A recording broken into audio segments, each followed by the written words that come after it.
জেঠু জেঠু জেঠু, এই কলে জল আসছে না কেন? পাম্প দিয়ে কলে জল তুলতে ইলেকট্রিকের খরচা লাগে। একটু কলটা চালিয়ে দাও না, আজকে আমার ফাইনাল অডিশন আছে, তাড়াতাড়ি চান করে বেরিয়ে যাবো। তুই বরং বাড়ি খালি করে চলে যা। মানে খুব সোজা, মানে আজ যদি তুই পিয়নের চাকরিতে জয়েন না করিস তাহলে। আরে জেঠু,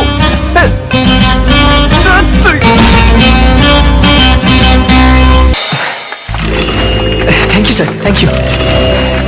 yes Sujay, you are very good. Thank you sir. Congratulation Sujay, north east zone থেকে তুমি সিলেক্ট হয়েছো।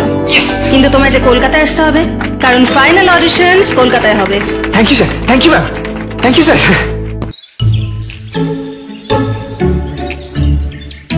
কলা, কলা, কলা কোথায় তুমি?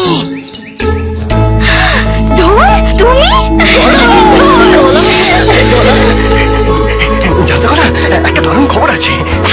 আমাদের সুজয় এখানকার অডিশনে সিলেক্ট হয়ে গেছে, ফাইনাল অডিশন দিতে কলকাতায় যাচ্ছে। এটা তো খুব ভালো খবর।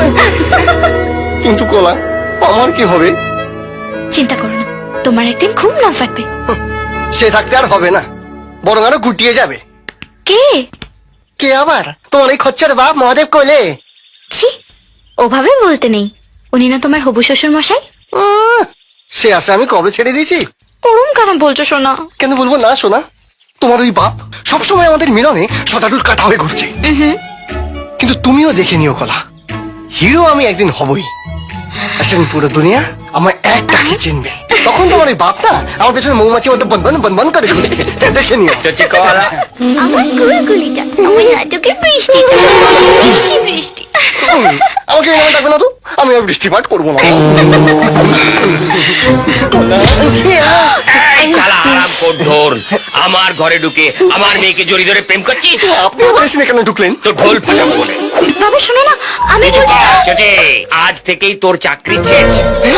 ফের যদি তুই আমার মেয়ে চচির পেছনে লাগতে আছিস না, তাহলে তোর ঠ্যাং খুলে আমি হাতে ধরিয়ে দেবো।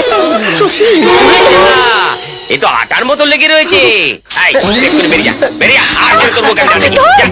যা, যা, যা। এই যে নবাবপুত্তর, প্রিন্সিপালের কাছে ফোন করে জানতে পারলাম তুমি কাজে জয়েন করোনি, তাই তোমার সমস্ত জিনিসপত্র আমি গুছিয়ে দিয়েছি। ও, গুছিয়ে দিয়েছো? Thank you so much. আমাকে আর কষ্ট করে গোছাতে হলো না। উফ, এই গোয়ালে আর আমি থাকতে পারছি না বাবা। কাল আমি চললাম কলকাতা। ধরুন, বিস্কুট দেবো? না, লাগবে না। সুজয়, এই, এখানে কোথায় যাচ্ছিস? কলকাতায়? হ্যাঁ, কিন্তু তুই এখানে কি করছিস? রিহার্সাল নেই?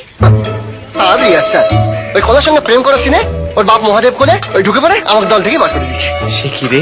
আর সে কি রে, এখন না ঘাটকা না ঘাটকা। ঠিক আছে ঠিক আছে, তুইও কলকাতা চল। কিন্তু ওখানে কি আমি কি করবো? কেন? আরে সিনেমা আছে, সিরিয়াল আছে, তাতে ট্রাই করবি। চল চল চল চল চল। তাই তো, কিন্তু ওখানে থাকবো কোথায়? অনন্তর কাছে। ও, এটা তুই ঠিক বলেছিস। এ ভাই, একটু দাঁড়াবি, আমি কলকে ব্যাপারটা জানিয়ে দিয়ে চলে আসি। কি বলছো? তুমি আমাকে ছেড়ে কলকাতায় চলে যাবে? আমি তোমাকে ছেড়ে থাকতে পারবো না। আমিও তো তোমাকে ছাড়া থাকতে পারবো না কলা, কিন্তু কি করি বলো? তোমাকে পেতে হলে তোমার ওই বাপের কাছে নিজেকে প্রমাণ করতে হবে যে আমার মধ্যে প্রতিভা আছে। আমাকে অনেক বড় অভিনেতা হতে হবে, আর সেটা শুধু কলকাতাতেই সম্ভব। তুমি নিজেকে সাবধানে রেখো। হ্যাঁ, তুমি কিন্তু আমার এই বাগানে কাউকে ঢুকতে দিও না। 1 নম্বর ইট দিয়ে পাঁচিল তুলে দেখো। তুমি নিশ্চিন্তে থাকো, তোমার বাগানের ফুল কেউ ছিঁড়তে পারবে না, কেউ না। কলা, বাবা, তুমি ভয় পেও না তো, তুমি আমার বুকে এসে কলা। জুত তোর এই চলবে না, শান্তিতে প্রেমও করতে দেবে না। ভালো থেকো। হ্যাঁ,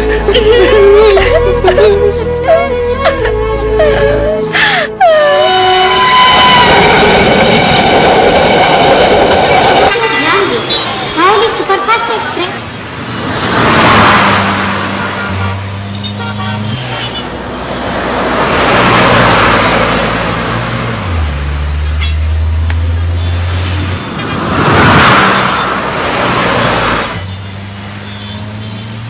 ও দাদা, আর কত দূর? আরে মশাই, আপনি তো খুব জ্বালাচ্ছেন। এই নিয়ে 39 বার জিজ্ঞাসা করলেন। গ্যারান্টি দিয়ে বলছি আপনার বন্ধু ঠিকানায় ঠিক নামিয়ে দেবো। আপনি অনন্ত সেনকে চেনেন? না চিনি না।